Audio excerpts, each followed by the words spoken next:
स्वागत है आप सभी का इस दिव्य गाथा में, जहां महाकाल और उज्जैन की आभा आलोकित होती है। आपसे विनम्र अनुरोध है कि कृपया अपने मोबाइल फोन्स को साइलेंट मोड में डालें या स्विच ऑफ कर दें, ताकि आप इस प्रस्तुति का संपूर्ण आनंद बिना किसी व्यवधान के उठा सकें। इस शो के प्रस्तुतकर्ता हैं उज्जैन स्मार्ट सिटी लिमिटेड। निष्पादक हैं मध्य प्रदेश पर्यटन। तो प्रस्तुत है महाकाल की शक्ति, उज्जैन की भक्ति।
ब्रह्मांड की सबसे प्राचीनतम कहानियों में से आज हम वो कहानी सुनाएंगे जिसका सृजन पूरे ब्रह्मांड के सृजन से पहले हुआ। तब न देव थे, न असुर, न जीव था, न जंतु, न जल था, न अग्नि, न वायु, न भूमि। समष्टि के शून्य में विराजती एक शक्ति, कालातीत और कालों के नियंता।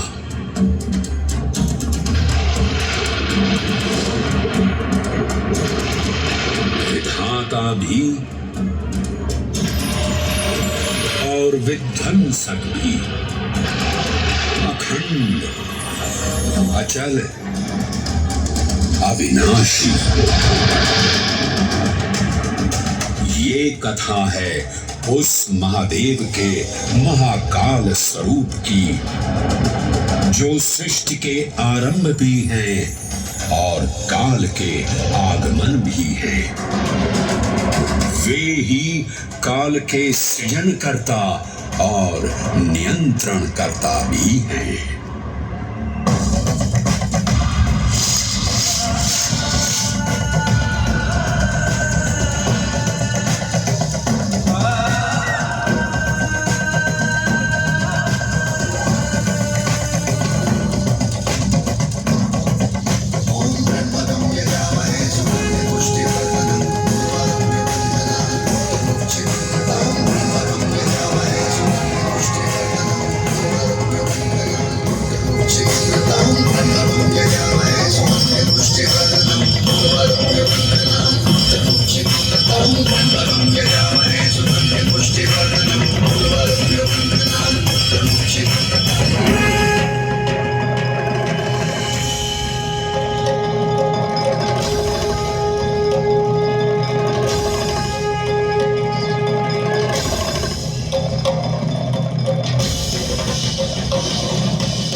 निर्विकार होते हुए भी अपनी माया से विराट विश्व का आकार धारण करने वाले महाकाल।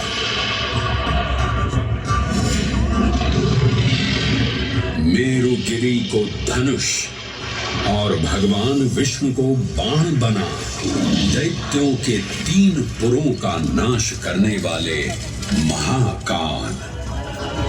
वो महाकाल जो तीनों लोकों में विद्यमान सभी शिवलिंगों में प्रधान है।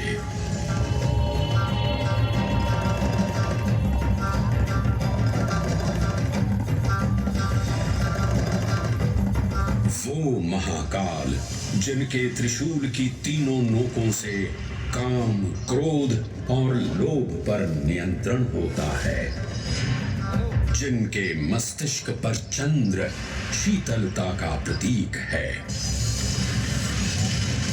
और जिनकी सवारी नंदी के 4 चरण सत्य, दया, दान और तप का चिन्ह है।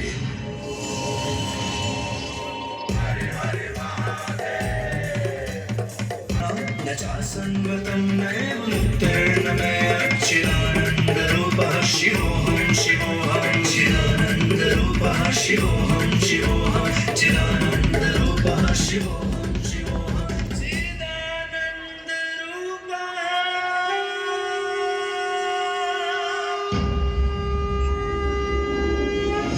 वराह पुराण में कहा गया है, नाभिदेशे महाकालस्तन्नाम्ना तत्र वै हरः, अर्थात नाभिदेश उज्जैन में स्थित भगवान महाकालेश्वर तीनों लोकों में पूजनीय हैं।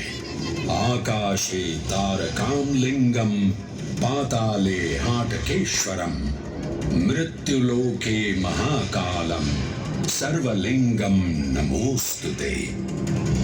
आकाश में तारक लिंग के रूप में, पाताल में हाटकेश्वर के रूप में और मृत्युलोक में महाकाल के रूप में स्थित भगवान शिव को प्रणाम।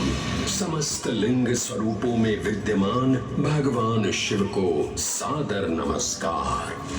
नाभिदेश उज्जैन का अटूट बंधन है महाकाल के साथ, जो महाकाल स्तोत्र में उल्लिखित है। उज्जयिन्यां महाकालम महाकालेश्वरम हरम महाकालम महायोगिनम नमामि पार्वती पतिं। तो चलिए मैं आपको कथा सुनाता हूँ इसी महान उज्जैन नगर की। उज्जैन जिसे संस्कृत साहित्य में अवंतिका, विशाला, कुशस्थली, पद्मावती, कनकश्रृंगा, स्वर्णश्रृंगा, प्रतिकल्पा, कुमुदवती और अमरावती के नाम से पुकारा गया। उज्जैन जो मनुष्य को मोक्ष प्रदान करने वाली 7 नगरियों में से एक है। उज्जैन जहां 84 महादेव का आशीर्वाद प्राप्त है। उज्जैन जिस पर सदा ही कृपा रहती है महाकाल की। यहाँ सतत क्षिप्रा नदी की निर्मल धारा बहती है। डमरू के नाद से जीवन को ऊर्जा मिलती है। घंटियों की झंकार मन को आनंदित करती है और यहाँ का आकाश शिव आशीष स्वरूप है। श्मशान ऊषर क्षेत्र पीठम तू मनमेव च पंचकत्र न लभ्यते महाकाल पुरगे। संयोग महाकाल की नगरी उज्जैन की महिमा को और गरिमामय बना देता है। उज्जैन के इस अलौकिक स्वरूप से प्रभावित हो महाकवि कालिदास अपने काव्य मेघदूत में लिखते हैं, हे जलधर, यदि महाकाल के मंदिर में समय से पहले तुम पहुंच जाओ तो तब तक वहां ठहर जाना है, क्योंकि ये वो प्रहर है जब सभी देवी देवता गंधर्व यहाँ उपस्थित होते हैं।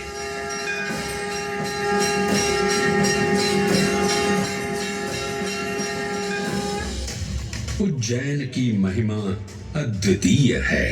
सतयुग, त्रेता युग, द्वापर युग और कलयुग, हर युग में इसका अप्रतिम महत्व रहा है। इस भयावह स्थिति ने देवताओं और असुरों के बीच हाहाकार मचा दिया। ये कैसा अनर्थ है? लक्ष्य था अमृतत्व का, पर विष को अपनी अंजुलि में भर अपने कंठ में धारण करते हैं।